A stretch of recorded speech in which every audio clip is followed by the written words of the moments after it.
के एक छोटे से गांव में राजू नाम का एक 18 वर्ष था। उसकी माँ उसे जन्म देते ही चल बसी और उसके पिता ही उसे पालने के एकमात्र सहारा थे। जब राजू 8 साल का था तो उसके पिता किसी काम से जंगल गए और फिर कभी लौट कर नहीं आए। उसके बाद राजू पूरी तरह अकेला हो गया। उसके घर के पास ही गांव का सरपंच और उसकी पत्नी रहते थे।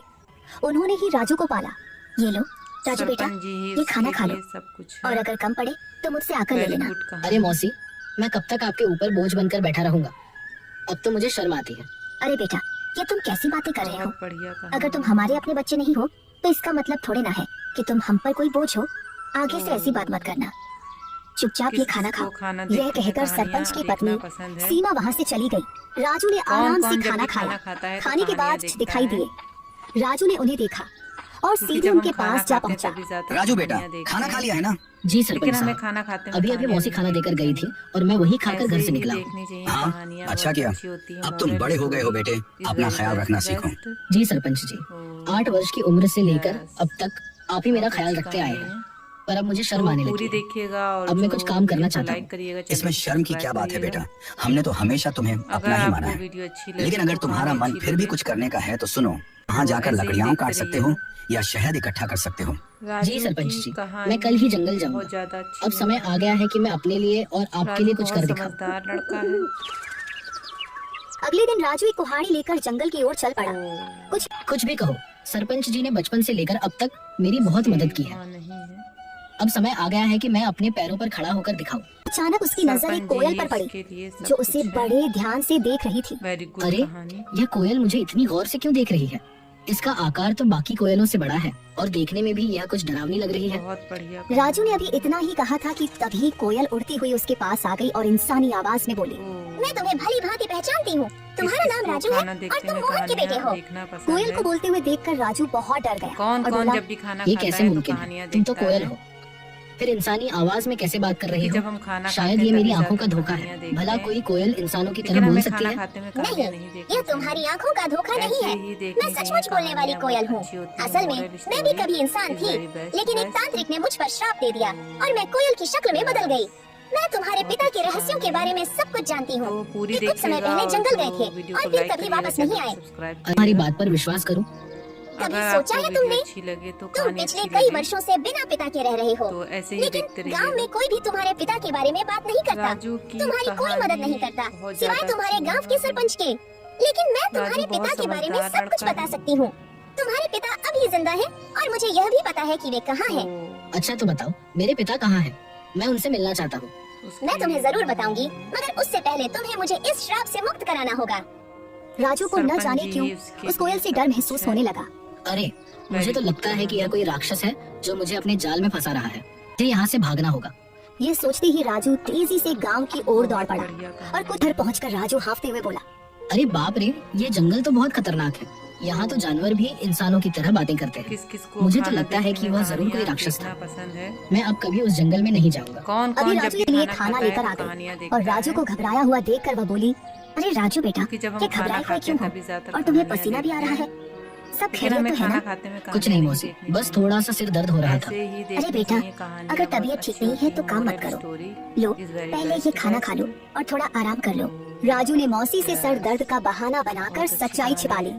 मौसी ने ज्यादा सवाल नहीं किए, बस खाना उसके हाथ में दिया और धीरे से कमरे से बाहर चली गई। राजू ने खाना खाया और सो गया। अच्छी लगे तो कहानी अच्छी लगे। अगली सुबह जब से बोला, तो ऐसे ही अरे, देखते रहिए। शायद मैं कल उस कोयल को बातें करते देखकर कुछ ज्यादा ही डर गया था, लेकिन अगर सोचूं तो उसकी बातों में सच्चाई नजर आती है। राजू बहुत वह कोयल मेरे पिताजी के बारे में जरूर कुछ जानती है और यह भी सच है कि गांव में कोई मेरे पिताजी के बारे में बात नहीं करता। जब भी मैंने सरपंच जी से अपने पिताजी के बारे में पूछा, उन्होंने हमेशा बात टाल दी। बस इतना ही कहा कि मेरी माँ जन्म देते ही चल बसी और मेरे पिताजी कई साल पहले जंगल गए थे जो फिर कभी वापस नहीं आए। मुझे उस जंगल में जाना चाहिए और उस कोयल को ढूंढकर अपने पिताजी के बारे में पूछना चाहिए। यह कहकर राजू जंगल की ओर चल पड़ा।